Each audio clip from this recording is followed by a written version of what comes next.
But if you've been following the Israeli elections, it's been very acrimonious. All the leaders are at each other's throats. They're sniping at one another. Certainly, Gantz and Netanyahu, there's no love lost there. So it's very hard to imagine these alternative outcomes that I've just described. Yeah, I was going to follow up on that. Haven't they already tried to do this and failed time and time again? What, two times over the course of 2019? They have tried that, and the president of Israel, Reuven Rivlin, has certainly tried to broker a different range of coalitions. But really, when one looks at the math, it's quite simple. That right now, Netanyahu's coalition has 59.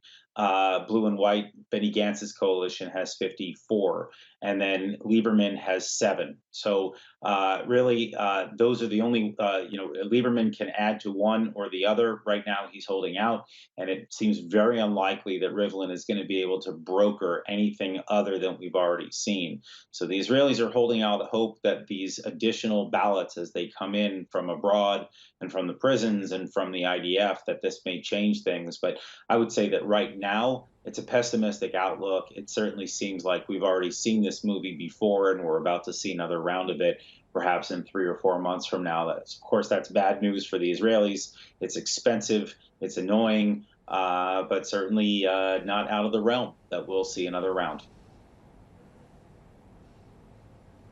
Jonathan, ultimately, it's also bad news for the Palestinians as well. This comes just a few weeks after we saw Benjamin Netanyahu essentially doing a victory lap in the White House after he detailed this new Middle East peace plan with President Trump.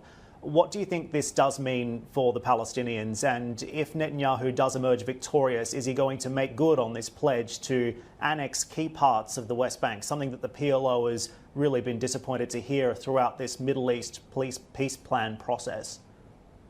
It's actually fascinating that this entire debate about applying Israeli law and sovereignty to some of these territories. It's far more complicated than I think most people realize. There are questions about whether an interim government can do this. So that there is an argument out there that once a government is formed, you may be able to see a prime minister do this. There's also questions about whether a prime minister that is under indictment is able to make a move along these lines. I think that really the likely scenario is that both of these cases would make it difficult for Netanyahu to act alone. I think the best possible case scenario for all of this is Netanyahu winning and then being able to make unilateral moves. But it's still unclear whether that's possible. And even then, he'll still be under indictment. So the challenges remain.